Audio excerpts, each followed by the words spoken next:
léegi nag let's talk about another major event bu nga xam ne happen on na during the first few years of President Adama Barrow's government.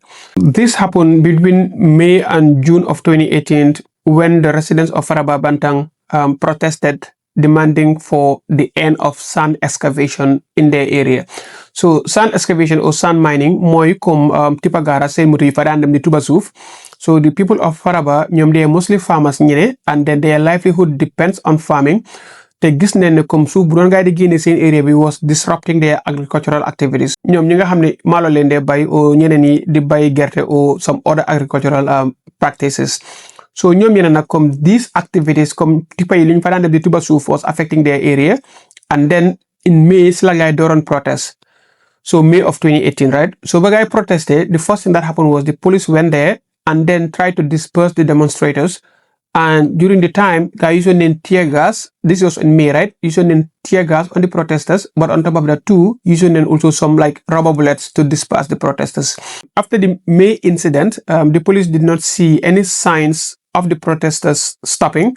So the police maintained some police presence in the area because bugun don tamen protesters or demonstrators yi nekk di affect moto yi nga xam ne ñu doon ñëw pour tibasu foofu noonu. So they maintained that police presence. Few weeks later, the protesters were back on the street, and this time it was even more violent because Bele happened, police knew and immediately started shooting, which led to the killing of two of the protesters, Bakari Kujabi and Ismail Abba. Then there was a third guy, a 24-year-old boy, who was also shot at during the protest, and then he later died from his injuries. They died from the incident, but then 16 other police officers and 6 civilians were injured during the process. As always, the human rights group put a lot of pressure on Adama Barrow's government to investigate the death of those 3 protesters. At the time, Landing Kinte Monekon, the Inspector General of the Gambia Police Force, and he was quick to address that he did not authorize the use of force, but I guess because of the pressure that was already mounting, he resigned from his role as the Inspector General of Police while the investigation on this matter continued. So President Adama Barrow demoon na si suleykaay bi and then he made some very interesting remarks. Benn si lu mu waxoon mooy it was a very sad day for him, the saddest day since he became the President of the Republic of the Gambia. Ak tamit indiqué na tamit mene naxar bu mu amoon tax na ba nga xam ne mënutoon a julli sax si jàkka bi si jàkka bu nekk si State House. Gannaaw loolu tamit waxoon na ne tamit justice was gonna be served on this case. Ak tam he also made a promise that this is never gonna happen again in the Gambia. Loolu mooy li nga xam ne President Adama Barrow waxoon na ko. The aftermath of this incident saw 5 police officers being charged for murder. Waaw lu dal nag in the end ki Landing Kinte, who was at the time the Inspector General of Police boobu xawma, while at least 5 officers were charged for murder. A couple of things I would like to deduce from this incident mooy, I think it was quite remarkable that the president was able to attend the burial services of these victims. Why? Man nag dama am this interesting observation on the president's statement when he said this is not gonna happen again. So by this is not gonna happen again, what exactly did the president mean? To me, that was an ambiguous statement because there are some gray areas, right? So lu mean by this is not gonna happen again, could it be that he was referring to that was gonna be the end of sand excavation? Or did he mean that it was gonna be the end of police brutality, including shooting and beating of protesters? Wow, after that incident, there has been any other case where the police using live rounds on protesters, why other forms of police brutality still exist, right? And when the president made this statement, was it just a mere statement or were there some other security reforms? Wow, because Amnesty International reacting to this issue, then we want the government of the Gambia to accelerate the needed reforms to ensure that the police have the needed supervision, training, but also have all the equipments needed to police demonstrations in accordance with the international human rights standard.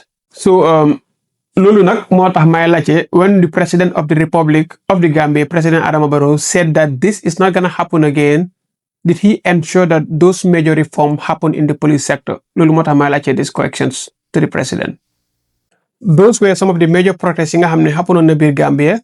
ak tamit soo gisee ma isi those stories and then mention names gis ngeen ne mention naa fi Dr. Ismaila Ceesay mention naa fi Mamadou Sabally mention na Bakary Badjie and even the president himself, because all of them were involved in activities in the past li nga xam ne fogoon naa ne mënoon nañ see jàngee lu bare things that they can feed into the current government or the current system, and we still owe it to the same people ñi nga xam ne ñu daan génn all the time in our defense to make sure that we fix the country for them. Gannaaw loolu tamit bëggoon naa touch on other protests yi nga xam ne happen on Gambia to serve as lessons for all of us, especially those in the security forces. Benn si major protest yi nga xam ne happen on Gambia mooy woon protest ba amoon on January of 2020 staged by the 3 Years Jotna group. So this group didn't get on the protest. That was when the president announced that he was going to participate in the 2021 election as a presidential candidate. So again, in the protest, 3 people were killed again. There's no mention of live rounds being used. Why hamne na civil protest bo 3 people were killed by the armed forces. So more than 100 people were also arrested because of the same protest. So another protest trop. And again, when this protest happened, at the time, Dr. Ismaila Ceesay was not a minister, he was an activist, and then he made some very interesting remarks on this. One of them was, we are moving from high hopes to a letdown. Things have really turned bad. I think the height of this was manifested yesterday. He went further to say that the state is still in dictatorship mode because all the institutions, all the laws, all the structures, and all the processes that sustain dictatorship are still intact. The government failed to repeal the Public Order Act and reform the paramilitary group used by Jammeh to crack down on dissent.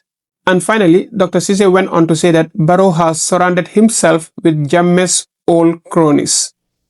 After the protest, authorities banned the 3 Years Jotna group because it was not legally registered.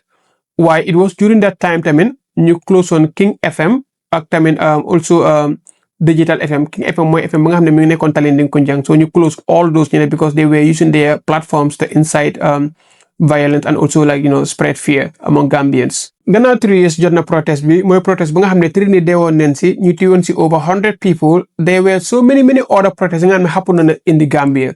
Why? In the interest of time, I'm not gonna go through all of them. The most recent ones mooy bu nga xam ne boobu la GALA stage on demanding for clarity over the sales of the former president's assets. Mooy ba GALA stage on that protest boobu tam, it was kind of violent. And lastly mooy anti-tariff demonstration bu nga xam ne GALA ñoo ko stage on together with some other smaller groups at the Pura headquarters. So this protest was in response to the introduction of a price floor on data tariffs for the GSM operators. So lola guy don't protest di wax ne price mobile data dafa seer, especially so nekkee a content creator in Gambia mooy nga nekk nga xam ne you create content, you need internet. So su bëggee nekk di jënd internet all the time dafa seer trop. So compare Gambia ak Senegal or other African countries, Gambia is one of the most expensive providers of data. So lola guy nekkoon di protest. Why? Da nga gis si biir protest boobu noonu 23 youths were arrested and remanded at the Mile 2. And now they've been charged with unlawful assembly and conducting a procession without a permit. When it comes to police brutality, we have a lot of evidences that police brutality exists in the Gambia. And this is not something that started yesterday or today. It's been going on for so many years. Police brutality has always been there. Now, here is a report that was published by the Afrobarometer in 2022.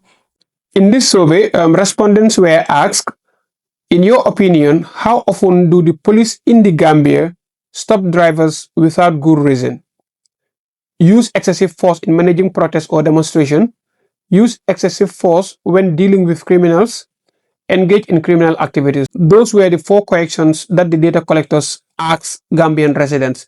For the excessive use of force during protests, 36% of the people that took the survey said the police often or always use force during protests, and 38% said sometimes they do, sometimes they don't. Only 20% that says the police of the Gambia hardly use force during protests. This is one of the evidences that police brutality exists in the Gambia. You can see that 36% of the respondents agree that the police always use force during protests, and 38% said sometimes they do, sometimes they don't. So man, I would put the two of them in the same bucket, because the fact that they sometimes do, sometimes they don't, tells me that that element of using force still exists. And then another very important piece of this survey says that the police are never justified in using force to impose order during protests. If you think that was only a survey, here I'll give you some real life examples of police brutality in the Gambia. Now, on July of 2019, the House of Gurgimbub, who at the time was the head of the anti-crime unit of the Gambia Police Force, was set ablaze by angry protesters from the Serakunda market. The reason for doing this was because they heard of the alleged killing of their colleague, Mr. Usman Dabo, a 33-year-old Freetonian who they believe died as a result of the Gambia Police Force.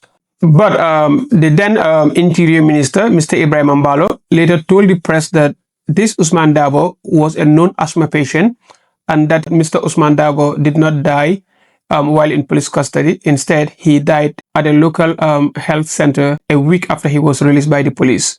But then he assured Gambians that his department, that is like the Ministry of Interior, takes police brutality very seriously, and that an independent investigation committee was already set up, comprising of people or personnel from all the security forces of the group to investigate the death of Omar Badjie. And that if it happens that Omar died as a result of torture or police brutality, his ministry was going to take very serious stance on the matter. That was what Mr. Mbalo said at the time. This was in 2019. If any of you have been following this case, please let us know, because he said this in 2019 and I haven't heard of any mention of the culprit being arrested or detained. So it's been so many years since he promised us that they're going to investigate this issue and that a panel was already set up. But I haven't heard any updates on this matter since then. I'm not saying that there hasn't been any updates. I'm just saying that I haven't heard of any updates since then. So if you guys know of anything, please let us know how this matter ended, in the comment section. Another story that also happened in the same month of July 2019 was the killing of Keba Seka, a 25-year-old University of the Gambia student. Mom nak ñu ko reewon at Palmarima Johnson, moy bori Senegambia nonu. Now, this Keba was murdered by one officer called Lamin Tarawale, te def ko jamon paka. That's like he was stabbed to death by Lamin Tarawale. According to the narration given by ASP Lamin Jai, my assistant superintendent Lamin Jai, a group of police officers were on a patrol duty when they encountered a group of boys who were allegedly smoking cannabis. Moy comme den fekk boy ñi ngi tux tay.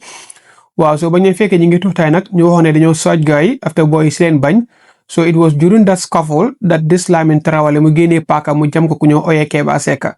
So bu ko Lamin demee nag Lamin dafa dawoon, waaye after a while téye neen ko, te moom bañ ko téye nag moom at least case am bi chargeoon neen ko with murder, contrary to section 187 of the Criminal Code of the Gambia. That was the case of Keba Seka versus Lamin Jai. Why? Police brutality amut foofu kese. So on July of 2020, that's like exactly 1 year after these two instances, mooy woon the case of Ibrahima Sane versus Gurgimbub. So Ibrahima was also arrested together with few other people. So bañ arresté gaay nag, they were already subjected to harsh labor. Wow, so si biir liggéey boobu noonu, there was a report that Gurgimbub moom dafa jëloon ho mooy ngoosi comme ni koy suma mbokki baykat yi di ooyee ngoosi waaw, so ngoosi la jëloon mu dóor ko ku ñoo ooyee Ibrahima Sane on his genitals. So that was another story involving Gurgimbub, and this is just 1 year after his house was set ablaze by a group of angry protesters from the Serakunda market.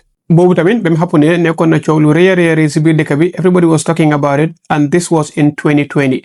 Now, more recently, mooy as recent as this year 2025, gisoon neen bu yàggu dara during the Pura protest, mooy protest ba nga xam ne GALA ñoo ko stage on together with other groups. Gisoon ne Aliou Ba police ñu ngi ko téye di ko sànni si truck bi. Many people were worried that ne kii ndigam bi sax mun naa mu yaaxu si loolu. They just threw him on a pickup. Boobu tamit ñëpp gisoon neen ko. And even finally, there's also this video circulating where a police officer was seen stamping a boy on his genital as well. So police brutality yàgg na Gambia trop, and then now we are at a point that we really need help from the state to fix this issue. After going through some of the very violent protests that happened in the past few years and also gave example of police brutality in the Gambia, here I just want to make some few suggestions on what I think needs to be done by the government of the Gambia. But please remember that I'm not a legal expert. Everything that I'll be saying is just based on what I think. It's very, very opinion based. They may be correct or wrong, but it all depends on how you all perceive it. Well, first, I just want to say that it's a big shame that the country is still operating under the 1997 constitution. Modern constitution, mga hamne bubula jamme use on to rule the Gambia with an iron fist. I did a little research on the legal framework that the Gambia relies on when managing protests. And here is what I found. So first, I will talk about the global expectations. Globally, the Gambia is a state party to the 1966 International Covenant on Civil and Political Rights. Article 21 of this treaty governs the right to peaceful assembly. Here is what the article says. The right to peaceful assembly shall be recognized. No restrictions may be placed on the exercise of this right other than those imposed in conformity with the law and which are necessary in a democratic society in the interest of national security or public safety, public order, the protection of public health or moral, or the protection of the rights and the freedom of others. So loolu moo nekk loi ba nga xam ne boobu la Gambia war a adopt based on the Gambia being a state party to the 1966 ICCPR. That is globally. Now moving down to our region, like this within the African region, at the regional level, within Africa, the Gambia is a state party to the 1981 African Charter on Human and People's Rights. And Article 11 of this treaty says that every individual shall have the right to assemble freely with others. The exercise of this right shall be subject only to necessary restrictions provided by law, in particular those enacted in the interest of national security, the safety, health, ethics, and rights and freedom of others. This is what Article 11 of the African Charter on Human and People's Rights said. Nekuma lawyer, why danga gis ne the Gambia being a state party to the ICCPR, but also being a state party to the 1981 African Charter on Human and People's Rights. So the expectation mooy ne Gambia tamit su ñoo am law regarding protests, they all have to shape it to match or at least meet the expectations of these international treaties. So now let's go through what the Constitution of the Gambia says. Section 25 of the 1997 Constitution says that every person shall have the right to assemble and demonstrate peacefully and without arms. Moom mi ne ku nekk am nga right pour nga protest, ku nekk am nga right to assemble, ak ku nekk am nga right to demonstrate. Why the expectation is so def loolu yëpp waroo am benn arm, mooy waroo am benn weapon with you when doing all of that. However, it clarifies that the exercise of this law is subject to the law of the Gambia insofar as that law imposes reasonable restriction on the exercise of the rights and freedom thereby conferred where are necessary in a democratic society and are required in the interest of the sovereignty and the integrity of the Gambia, national security, public order, decency or moral, or in relation to contempt of court. Then finally, the Public Order Act. Remember, we are still within the national laws. Waxtaan nañ léegi nii about what the 1997 Constitution says, and now here is what the Public Order says. Section 5 of the Public Order moo nekk nag law bu nga xam ne moo nekk di jaxase réewu Gambia yëpp, because that Section 5 moom daf ne nit ku nekk in Gambia soo leen bëggee protest foog ngeen am permit from the police. Now, so compare what is happening in Senegal, I was also reading a similar document because I'm going to try to compare what Gambia does versus what Senegal and other African countries do. While I realize more in Senegal, gisuma anywhere that a permit is required, and I could be wrong in this. While luma gis Senegal moy, so bugge protest, the only requirement is to notify the police force ne kom danga stage protest. This is not you asking for a permit. All they require is just to be notified. Pour you expect the protest will happen. But then it's not like the case of the Gambia where danga binda letter nga had the response from the police saying accept or accepting. Wow, so that is the main difference that I see between the Gambia and Senegal. And this is not me saying that Senegal's protest is even better than the Gambia, because Senegal, they have their own issues, but I'm just saying that at least the way that they do things is definitely a bit better. After knowing that the most of the protests in the Gambia are not violent, a rule like that, a simple rule saying that just notify the police, would have done us really, really good. Before moving to the conclusion, here I just wanted to say a few things. Now, read now all the laws Lula Gambia rely on when it comes to managing protests. I talked about the ICCPR. I also talked about the African Charter on human and people's rights. Then I also talked about the constitution of the Gambia and the public order for legal framework that the Gambia relies on when managing protests. Why man, to be honest, going through all these legal frameworks, honestly, dama di lu bare why lu bari mu fa li nga xam ne understand ma ko because it's not my domain, right? So then I thought about the National Assembly of the Gambia. Man xam naa ne I'm not the worst in there because am na ñi nga xam ne ñoo ma tene man tam am na ñi nga xam ne maa leen tene, right? Why man, here I am struggling to understand some of this te am na ñi nga xam ne ñu ngi fa ndax jeexal nañ high school sax I don't know o su jeexalee high school foofu la ñooy am. How easy will it be for these people to understand these laws and be able to table a bill before the National Assembly? Man lu def ma jaaxal trop. And because of that, moo tax ma foogoon ne it's high time for Gambia to revisit the electoral laws on who is qualified to run as a National Assembly member. Because man dama foog ne nit su melee nii man ñu tegle in the National Assembly yaa ngi read laws yi nga xam ne sax mënoo ko understand yaa ngi attend discussions yi nga xam ne sax maybe understand laws lu bari and you are the same person ki nga xam ne yaa war a make laws for your people. You are the same person that is supposed to represent the interest of the interest of the people from your constituency. How impactful will you be in those meetings? So because of that, it's high time for Gambia to start revisiting this. And by the way, this is by no means me trying to belittle others because janga is like everything. Why the National Assembly being one of the most important segment of our society, should be able to understand the laws. The only way to get that right is change our electoral laws, especially when it comes to who gets qualified to run as a National Assembly member. Another suggestion that I wanted to make is, and probably this is already happening, maybe why there should be training. The government should prioritize training the armed forces. Why? Because these are the people that are supposed to attend to these demonstrations.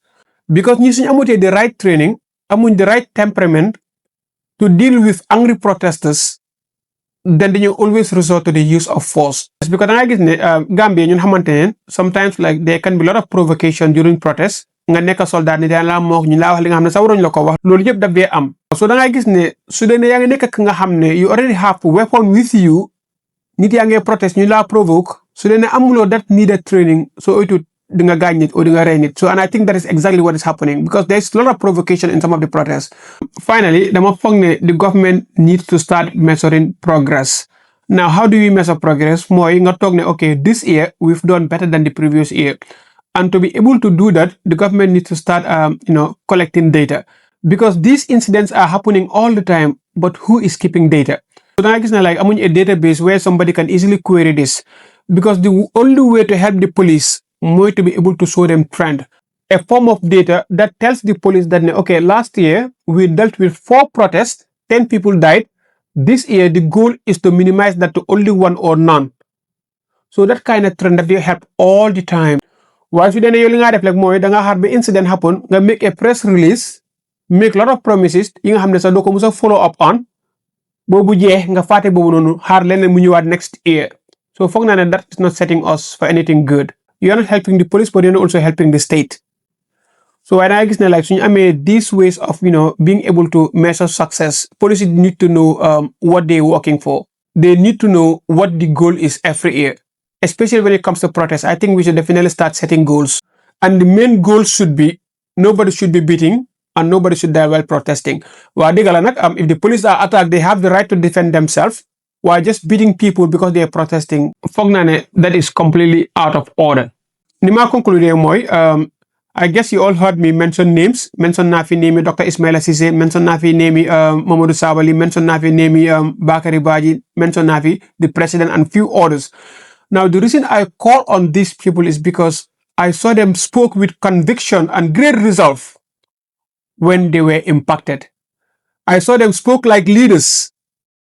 So this was all when they were at the receiving side of injustice. So the reason for calling them out is because I'm hope in them. These are all very, very smart people. These are all people that have fought for their people in the past. So I want them to bring the same energy in the fight to end police brutality in the Gambia. This is nothing personal. I have nothing personal against any of them. I'm just calling them because, their stories I thought were quite interesting. And just because they are occupying positions in the government, shouldn't mean they should give a blind eye. Gannaaw loolu nag lu ma am pour wax protester si mooy man personally I don't believe in the use of force. Man gëm naa ne dialogue mun naa may nit lu nekk. Now this is not to say that protest is wrong. Everybody has the right to protest. Why foog naa ne at some point the likes of Killer Ace, the likes of Aliuba, and all other people need to take a deep introspection to start asking themselves, how many protests have I been involved in? What have I achieved from those protests? So passé dur ñu dur gay ak charge lan la si gay am ñi nga yàgga di protest depuis time Jammeh waaye léegi ñu ñëpp suñ toogee xalaat lan la protest change Gambia. This is something that we should be thinking a lot. Like I said earlier, I'm not against protest. We have the right to protest. And I do understand that we are all humans and sometimes our frustrations can get the better of us. Why foog naa ne suñ toogee ñu xalaat how many protests that participate in lan leen si achieve because ñun we are dealing with a system bu nga xam ne they don't listen to us. Luñ say am all the time moo ñu laa dóor ñu laa teach sa family sona or a lot of things may happen, right? So dama foog ne this is the time that you start to change our strategy. What do we do next? Ñun su dee ne our only reason for protesting is because den bëgg a yóbbu Gambia kanam te yàgga nañ ko try demut. Foog naa this is the right time that we redefine our strategy. Now gis nañ ne GALA after their first protest beneen police yi téye woon they raise fund ak tamit gis nañ tamit a lot of other people ñi nga xam ne ñu ngi Gambia ñu soxla ndimbal from the diaspora. So the diaspora is always ready to help. Su dee ne protest nekkul di work, how about you start thinking of okay, how about léegi suñ reach out to the diaspora ñu am some money then use that money to educate the citizens. Why? Because government du dee bëgg a nit ñu xam. So gisee nguur bi ñu ñoo nax all the time because ñu bari si ñun we don't even know what our rights are. Léegi instead of protesting every single day, how about suñ channeling that energy into awareness campaign? Let's deal with students. Students yaa ngi bari si University of the Gambia ñoom nekk nañoo waxal. Then from the University of the Gambia, all the high schools in the country, fi ngeen soxla xaalis pour dem, I'm sure that the diaspora will be able to help fund some of those trips. Because man dama foog ne elections kese moo mën a change Gambia te election ni moo mën a change Gambia mooy ñun ndaw yi ñu liggéey. Suñu liggéey mooy lan? We have a responsibility to travel the length and breadth of the country, sensitizing the youths or the entire population about what the government is doing right versus what they are doing wrong. Da nga gis ne loolu I'm sure so they receive fund for that. You'll get a lot of support from the diaspora. From that money, again target all the high schools in the country. Teach one to teach another. Foog naa loolu léeg-léeg mun a def su ko defee ñu mun a spread the information that we are trying to protest. Da nga gis ne suñu mee ba egga to that level of awareness. Nit ñoo toog ba decide seen boppa ne you know what, this government is not living up to expectations. Da nga gis ne ñoom so election jotee dinañ mun a use that knowledge you instill in them to make informed decisions on who to cast their votes for. Man foog naa ne loolu moo mën a change Gambia. Protest su dee mi ngi change Gambia na mais maa xamut waaye yàgg naa di follow protest waaye musuma gis protest bu nga xam ne jox nañu the outcome that we desired. Another example here is man musuma protest in Gambia, musuma génn si mbedd bi di protest. Waaye recently maa ngi mes ma podcast and what I'm doing right now is just trying to sensitize people. So there are different ways of doing the same thing. This is just to say that protests can't be the only way to fix Gambia. There are many, many ways that we can work together to fix Gambia. And lastly, foog naa ne tamit the government needs to work on the relationship between the police and the citizens that they're supposed to protect. Ñun foog naa that relationship has been very, very hostile. Maa ngi remember time indo soo nekkee ki nga xam ne da nga dëgër boppa always dañ la dee wax lan dañ laa yóbbu si station bi police yi yar la.